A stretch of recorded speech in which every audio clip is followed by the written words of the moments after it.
στρέφοντας τα μάτια μου προσεκτικά στον εαυτό μου και παρατηρώντας την πορεία της εσωτερικής μου κατάστασης, βεβαιώθηκα από την πείρα μου ότι δεν αγαπώ το Θεό, ότι δεν έχω αγάπη για τον πλησίον μου, ότι δεν έχω πίστη, ότι είμαι γεμάτος περηφάνεια, φιλαυτία, φιλιδονία. Δεν αγαπώ το Θεό. Αν αγαπούσα το Θεό θα είχα συνέχεια στη σκέψη μου στραμμένη σε Αυτόν και θα ήμουν ευτυχισμένος. Κάθε σκέψη για το Θεό θα μου έδινε χαρά και αγαλίαση. Αντίθετα όμως, πιο πολύ συχνά και πιο πολύ εύκολα σκέπτομαι διάφορα γήινα πράγματα, ενώ το να σκέπτομαι το Θεό καταντάει κουραστικό και ανούσιο. Αν αγαπούσα το Θεό, τότε η κουβέντα μαζί Του μέσα στην προσευχή θα μου ήταν τροφή και αγαλίαση και θα με οδηγούσε σε μια αδιάσπαστη επικοινωνία με Αυτόν. Αλλά όμως, αντίθετα, όχι μόνο δεν βρίσκω ευχαρίστηση στην προσευχή, αλλά πρέπει κάθε φορά να προσπαθήσω πολύ για να προσευχηθώ. Αγωνίζομαι εναντίον της απροθυμίας. Η νοθρότητα με εξασθενίζει και είμαι πάντα πρόθυμος να καταπιαστώ με κάθε τι ασήμαντο, προκειμένου να συντομέψω το χρόνο της προσευχής και τελικά να την αποφύγω. Ο καιρός περνάει απαρατήρητος με μάταιες απασχολήσεις. Αλλά όταν ασχολούμαι με το Θεό, όταν μπαίνω μέσα στην παρουσία Του, τότε κάθε ώρα μου φαίνεται πως είναι ένας ολάκερος χρόνος. Όταν κάποιος αγαπάει κάποιον άλλο, τον σκέπτεται όλη τη μέρα, χωρίς διακοπή. Τον βλέπει μπροστά του, φροντίζει για αυτόν και σε καμιά περίπτωση ο αγαπημένος αυτός φίλος δεν φεύγει από τη σκέψη του. Αλλά εγώ όλη τη μέρα είναι ζήτημα αν ξεχωρίζω έστω και μια ώρα για να βυθιστώ σε μελέτη και ενατένιση του Θεού, για να φλογίσω την καρδιά μου με την αγάπη για Αυτόν, ενώ με ευκολία προσφέρω τις 23 ώρες του 24ωρου μου ολοκαύτωμα στα είδωλα των παθών μου. Είμαι πρόθυμος να συζητώ για τυποτένια πράγματα και γεγονότα που εξευτελίζουν το πνεύμα και αυτό με ευχαριστεί. Στις σκέψεις μου όμως για το Θεό είμαι ξηρός, απρόθυμος και τεμπέλης.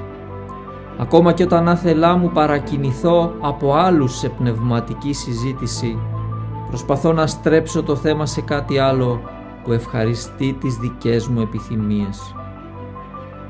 Είμαι τρομερά περίεργος για κάθε τι το νέο, για τις κοινωνικές εκδηλώσεις, για τα πολιτικά γεγονότα.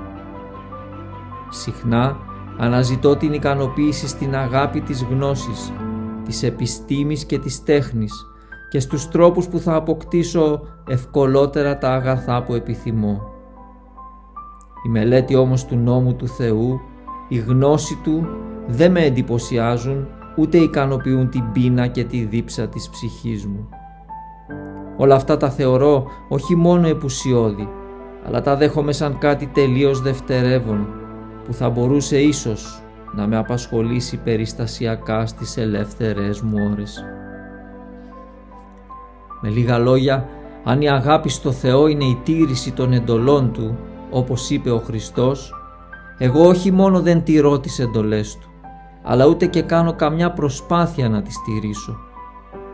Έτσι, εντελώς ειλικρινά, το συμπέρασμα που βγαίνει είναι ότι δεν αγαπώ το Θεό. Αυτό λέει και ο Μέγας Βασίλειος. Η απόδειξη ότι ο άνθρωπος δεν αγαπάει το Θεό και το Χριστό βρίσκεται στο γεγονός ότι δεν τηρεί τις εντολές Του. Δεν αγαπώ όμως ούτε τον πλησίον μου. Γιατί όχι? Μόνο είμαι ανίκανος να αποφασίσω να δώσω τη ζωή μου για χάρη Του, σύμφωνα με το Ευαγγέλιο. Αλλά ούτε και την ευχαρίστησή μου, την καλοπέρασή μου και την ειρήνη μου δεν θυσιάζω για το καλό του. Αν αγαπούσα τον πλησίον μου σαν τον εαυτό μου, οι λύπες του θα ήταν και δικές μου λύπες και η ευτυχία του θα έφερνε και σε μένα ευτυχία. Αντίθετα όμως, ακούω χωρίς να ενοχλούμε διάφορες θλιβερές ιστορίες για τον πλησίον μου ή, και το χειρότερο, νιώθω και κάποια ευχαρίστηση ακούγοντάς τες. Το σφάλμα του αδελφού μου όχι μόνο δεν το καλύπτω με την αγάπη μου, αλλά το διατυμπανίζω όπου μπορώ με κριτική διάθεση. Η ευτυχία του, η τιμή του, τα αγαθά του δεν με εφραίνουν σαν να ήταν δικά μου, δεν μου προξενούν καμιά αίσθηση χαράς. Ακόμα χειρότερα, μου φέρνουν αισθήματα ζήλιας, περιφρόνησης και θλίψης.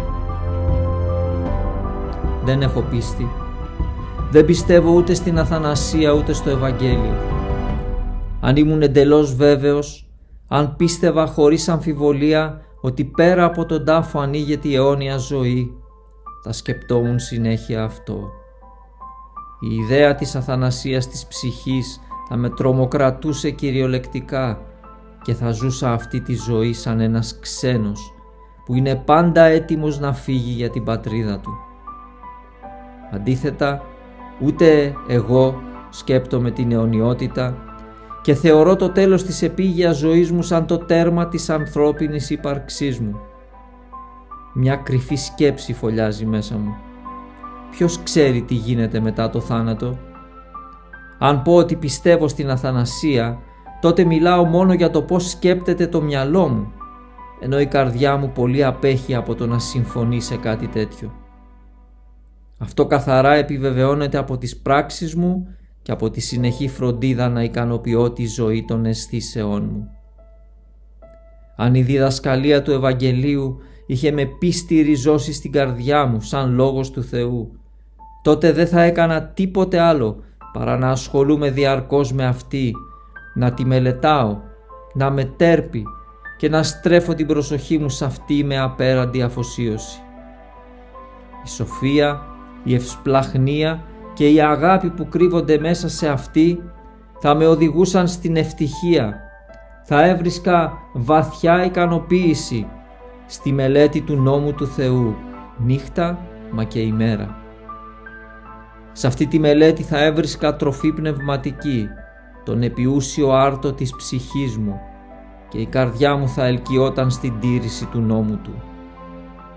Τίποτα στον κόσμο δεν θα ήταν δυνατό να με αποτρέψει από την εφαρμογή του. Αντίθετα, όταν κάθε τόσο διαβάζω ή ακούω το Λόγο του Θεού από ανάγκη ή από διάχυτη αγάπη για τη γνώση, το κάνω χωρίς ιδιαίτερη προσοχή και τον βρίσκω καταθλιπτικό και χωρίς ιδιαίτερο ενδιαφέρον.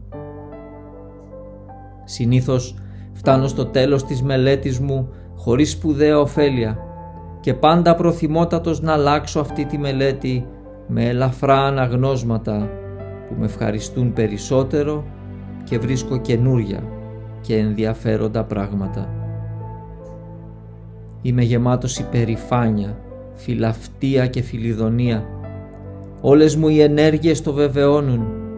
Βλέποντας κάτι καλό στον εαυτό μου, θέλω να το παρουσιάσω ή να υπαρηφανευτώ γι' αυτό μπροστά σε άλλους ανθρώπους ή να το θαυμάσω μόνος μου εσωτερικά. Αν και παρουσιάζω μια εξωτερική ταπεινοφροσύνη, την αποδίδω στη δική μου δύναμη και θεωρώ τον εαυτό μου ή ανώτερο από τους άλλους ή τουλάχιστον όχι χειρότερό τους. Όταν παρατηρήσω κάποιο σφάλμα μου, προσπαθώ να το δικαιολογήσω και να το σκεπάσω λέγοντας «Έτσι είμαι φτιαγμένος» ή «Δεν φταίω εγώ». Θυμώνομαι όσους δεν δείχνουν σεβασμό στο πρόσωπό μου και τους θεωρώ ανθρώπους ανίκανους να εκτιμήσουν την αξία του άλλου. Καφιέμαι για τα χαρίσματά μου και αισθάνομαι πειραγμένος για τις αποτυχίες μου. Είμαι γκρινιάρης και βρίσκω ευχαρίστηση στη δυστυχία των εχθρών μου.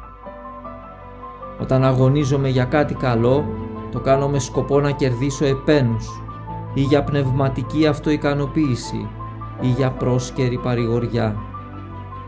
Με μια λέξη, κάνω συνέχεια τον εαυτό μου ένα είδωλο, στο οποίο προσφέρω αδιάκοπα τις υπηρεσίες μου, αναζητώντας με κάθε τρόπο την ευχαρίστηση των αισθήσεών μου και την καλλιέργεια των παθών και των αμαρτωλών επιθυμιών μου.